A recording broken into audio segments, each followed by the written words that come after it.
Hey guys, and welcome to a Trove news video. It has been so long since I have done a news video. My last Trove news episode was in July 2017. So it's been a little over a year since we've discussed the future of Trove. And I've heard there has been a void when it comes to informational videos here on YouTube. So I thought it's about time I come out from under my rock and give you guys some of the latest news on Trove. Now, I have been debating how I want to come back to this series because, I've missed the past year, a little bit over a year, of updates and news around Trove and, the whole series and all that good stuff. So, I wasn't sure if I wanted to go back at all. I wasn't sure how far back I wanted to go to give you guys some information just in case you've been gone as long as I have. But I've come to the conclusion that I think we're just going to go with what's going on now.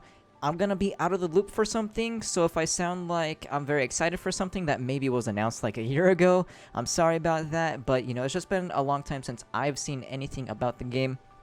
So if something is old and I'm talking like it's a new thing that has been shown off, just let me know in the comments below. It's all good. It's all coming out in the future anyways. It's not out yet, so it shouldn't be too big of a deal. But I did want to kind of just explain that really quick. I was going to gather up quite a lot of information, really. For over the past, 3 months, I was going to go back. But then I realized maybe that's not the best idea. Most of you guys are probably already up to date. It's just me that's really out of date because, like I said, I was hiding under a rock for the past, basically, year over at Twitch.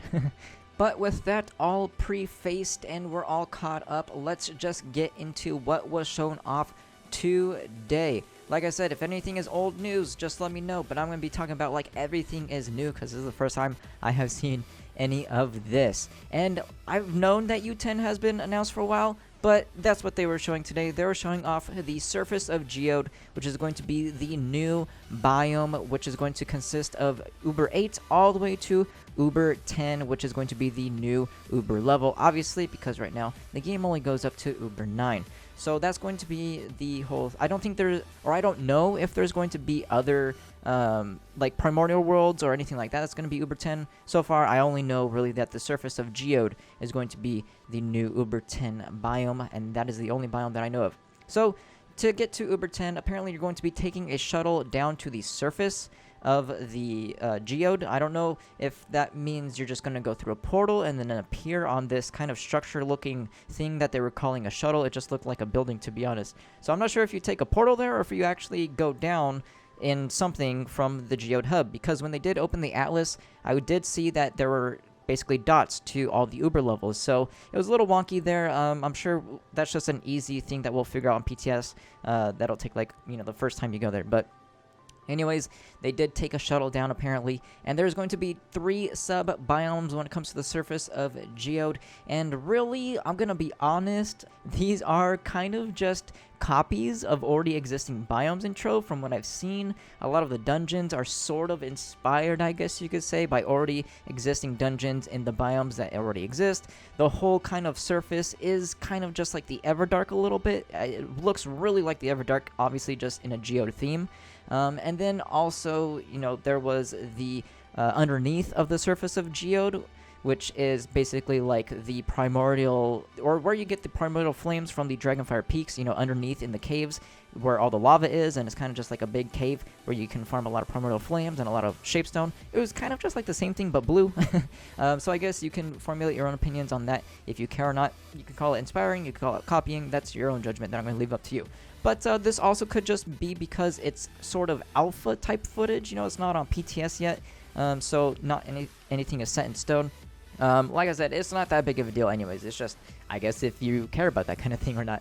But I did want to just point that out. There was nothing really too spectacular about these biomes because they are kind of just copies of other existing biomes. I can literally just tell you it looks like this biome, and then you know what it looks like. So there's nothing really too spectacular with those. I did hear that they did answer a question from the chat. You will be able to get some of the Geode materials that you get from the caves of Geode. Some will be on the surface, so I'm assuming in that kind of underground cave that I was talking about, kind of like the Dragonfire Peaks cave, that will or maybe have some of the materials. A lot of people are hoping that they have crystals up on the surface because that's what people need the most, but they did say some materials. Not all Geode materials will be on the surface. And there definitely was a lot of shapestone down in those caves that I was just talking about. Another thing that they showed off in the new biome is, or I guess the new U10 surface of Geode and all that stuff, it's not just a biome, it's everything put together. They did show off giant new 5-star dungeons. They are actually quite huge. And apparently these are going to have a completely new system on how they function as a dungeon compared to the dungeons that we have in the game right now. And that is, it's a 50-50 when it comes to Trove. Something can be really cool or it can be kind of a dud. So we'll have to just wait and see exactly how they function on PTS.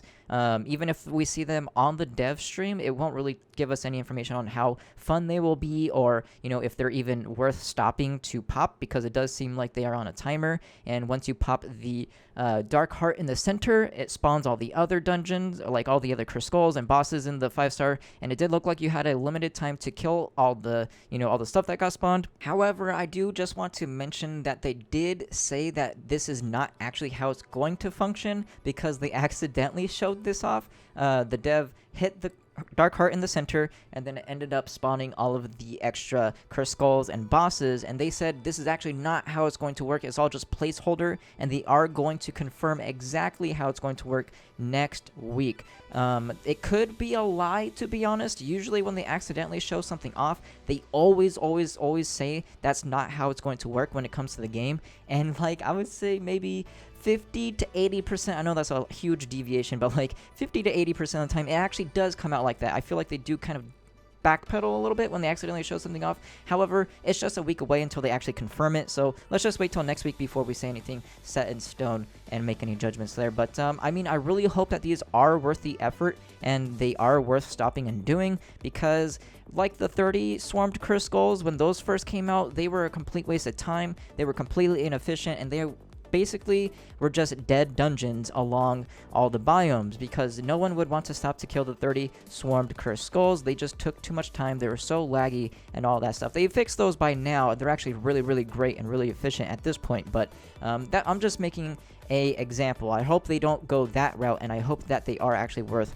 doing, because what would be the point of adding them, if they weren't worth doing? So I really hope that they are. And also next up, they did show off a new kind of UI that's going to be added, where if you see it in the bottom left there, it is the Control A button kind of hotkey that's going to bring up the new UI, and that is going to be the new permanent atlas. Now, I know that this has already been teased before, and a lot of people already know about this. I even knew about this because while I didn't make videos for a year, I was still streaming for a year, so like I still know some things when it comes to the future update of Trove. And I know this is old news, so I'm not sure if anyone's interested, but you do get to to open the atlas anywhere you are in any world at any time. It's just a permanent atlas. You press Control A and you can teleport to any biome you want, which is great, obviously. But like I said, most people already probably know about this, which is why I just want to kind of move on to the crystal gear, which is the next big thing that they were talking about. They didn't show off any of this. They said they're going to show this off in maybe a few weeks.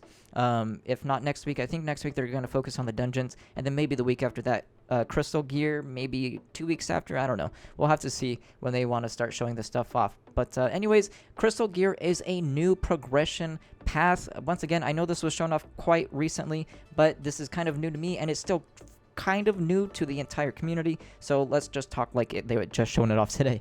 But anyways, the reason why it's called a new progression path, even though obviously it's just a better version of Stellar Gear, or a new higher rarity than Stellar Gear, and that it is going to be replacing your Stellar Gear, is they called it new progression path because there's going to be no way to get a head start on the system, apparently. Everyone's going to have to work at it at the same pace, kind of like when Geode came out and everyone obviously was just level 1 in Geode, or basically level 0. They didn't have any upgrades or anything like that, and it was fresh for everybody. Didn't matter if you're 20k PR or 2k PR. Everyone started Geode at the same pace and at the same time and all that stuff. That's what they mean when they say a new progression path, even though it's just better gear. And they didn't say too much about it because I'm assuming they've already kind of explained crystal gear when they just announced it a few weeks ago, I believe it was. Maybe just last week they announced it. I don't really know because, like I said, I just barely came back. But anyways, yeah, they didn't say too much about it, but they did say that even though this is going to be a new progression path and it's going to be new gear and you're not going to be able to influence it at all, they did mention that you are going to be able to deconstruct your stellar gear and get all the pearls off of your stellar gear that's on the gear. So say you have a fully maxed out pearled stellar on all your characters, you're gonna get a lot of pearls back because you're gonna get all 8 pearls back. Or say you find a 3 pearl stellar on the ground when you're farming U9, you're gonna get all 3 of those pearls when you actually go and deconstruct that piece of stellar. So this is gonna make stellars, basically 100% deconstruct like material. Like they're just gonna be non-existent in trade, even though they're already pretty rare in trade because everyone already has a billion stellars, and people tend to just deconstruct them for this one single stellar soul. There's gonna be even more reason to deconstruct these because you're gonna get all the pearls off of them, which is going to give you a lot of flux. Obviously the market's gonna crash for pearls, but still it's going to be a hefty increase when it comes to deconstructing stellars. But anyways, they said, that's going to be a way to transition into crystal gear a little bit smoother. The reason why they're adding the whole pearl thing. And they also said that they're going to implement pearls into gardening as well. So they kind of just want to make sure that crystal gear isn't the most detrimental thing to transition to. But they did not say anything about crystal gems. Now, I don't know if crystal gems exist. I'm out of the loop. You guys actually have to tell me if crystal gems exist, because I don't know. But if crystal gems do exist, then they completely dodged the question, which was, how are we going to transition into crystal gear without making players feel like they wasted their time with obviously the years that we've been working on our stellar gems and stellar gear. Now, they only mentioned the pearls coming off of stellar gear. They didn't mention anything about how we're going to transition from stellar gems into crystal gems. But like I said, crystal gems probably don't exist, maybe? I don't know. You guys got to tell me. And then also they did mention that there's no plans on crystal rings either. So you're not going to have to worry about upgrading your rings. That's kind of weird because they just barely caught up the rings to stellar, and they've been the whole point of that was because ring crafting was so out of date. Ring crafting was the original. Was it gardening or ring crafting? Actually, I think it is ring crafting. Was the original profession from alpha, and the boxes, which we're gonna talk about the ring crafting boxes in a second here, but the boxes, are obviously out of date. You gotta throw them and then pick them up. No other box in the game exists like that because that's the first box that was really ever implemented into the game. And then the same thing with the whole progression of rings. They were stuck at shadow for so long, even though we got radiance, and radiance were the max level gear for a year, and then we got stellars after that, and then stellars have been the max level gear for 2 to 3, or it's been 2 years since stellars have been out, and rings finally caught up to stellar, and then they're not going to upgrade them to crystal when we get crystal ring or crystal gear. I don't understand. I really don't understand. But anyways, I mean, it doesn't really matter obviously, but it's just weird how that works. And yeah, the inconsistency, I guess, is what's confusing me. But anyways, like I said, they are actually going to be finally changing those ring boxes that I was just kind of talking about have been the same thing since alpha. So you will no longer need to throw the ring boxes and pick up the rings. They will just be like any other box in the game. You just open the box and you get the rings into your inventory. Finally, once again, after 5 years of existing since alpha. So that's kind of late, but I guess better late than never. That's kind of the theme recently I've noticed, especially with the improvements update that was a few months ago, or a month ago. It was a lot of things that should have existed since alpha got finally implemented. So I mean, can't really complain. It's being changed, right? But anyways, they did mention, there's a little out of kind of order here, but we are going back to the whole U8 through U10. The surface of Geode is U8 to U10. It's not just U10. That's what I mean. We're going all the way back to that at the beginning of the video. They did say that they are going to make it faster to reach U8, or aka 5k PR. They didn't mention exactly how they're going to help you get to 5k PR, but they did mention that getting to 5k PR is going to be faster. They didn't say much faster, a little bit faster. They just said faster. It's going to be faster to get to 5k, so you can get to the new content as fast as possible if you are at that very low level right now, or just a new player. Now, this isn't too big of a deal. I don't want anyone to make this a big deal. 5k PR and below is baby level, all right? Even 15k is baby level at this point. It doesn't take away anything from players that used to play. It took a day to get to 5k PR from the first day of Eclipse, or what was it? No, it was Mantle Power that brought Stellars, right? Yeah, it took a day to get 5k PR, so it's not that big a deal. They're not wasting anybody's time or take away anybody's effort that they put in years ago. And then finally, moving on, they did finally show off or mention some Bomber Royale updates, I guess. Updated information, more appropriately, I guess you could call it. They did say that Bomber Royale is going to have seasons to it. kind of like Overwatch or, really any FPS shooter that has competitive, how they have seasons, season 1, 2, 3, and then, every season your rank resets. That's kind of how they're going to do Bomber Royale. Obviously, there's no ranking system, but there is going to be new tokens and new rewards that are tied to each new season. So right now it's currently season 1. We have the base Bomber Royale tokens. We have the Bomber Royale tome that give us the tokens and all the rewards. The dual-headed dragon. All of that is going to be legacy content, basically, and then we're going to transition into a completely new token, which means we're going to need a new tome. You can't work on it with your previous tome. You got to get a new tome. You got to get, all the new coins and tokens, whatever you want to call them, and all that stuff. And that's how it is going to work. They did mention that you will be able to buy previous season rewards, but they didn't say if you would be able to actually earn those previous season tokens without the tomes, because I was questioning that when I was listening to them talk about it. They did say if you have the tome, you can still get the previous season tokens. Like right now, if you have the Bomber Royale tome right now, you can still get season 1 Bomber Royale tokens when season 2 eventually comes out, but they didn't mention if you could actually get that without the tome. So say a new player joins the game, how are they going to be able to receive all these season 1 rewards or whatever rewards they missed? How are they going to go about doing that? Are you going to be able to exchange current season tokens for previous season tokens? We'll have to wait and see, because like I said, they just didn't say really anything about that. They didn't say anything in detail. But hey, if you guys are listening, that is my question. How are we going to be able to earn previous season tokens if we do not have the tome? Obviously, I have the tome. It's not going to bother me, but I'm just worried about, a new player that joins the game. You got to think about all forms of the player base when it comes to changes, especially things that become legacy content like that. It's very important to detail information like that. But that was actually all that they discussed today. It was a little longer of a video. Probably the next news video will be a lot faster and a lot shorter. Even if there was much more information, it will definitely be a faster video, because I felt like I rambled a little bit in this video since I haven't spoken to you guys in like a year.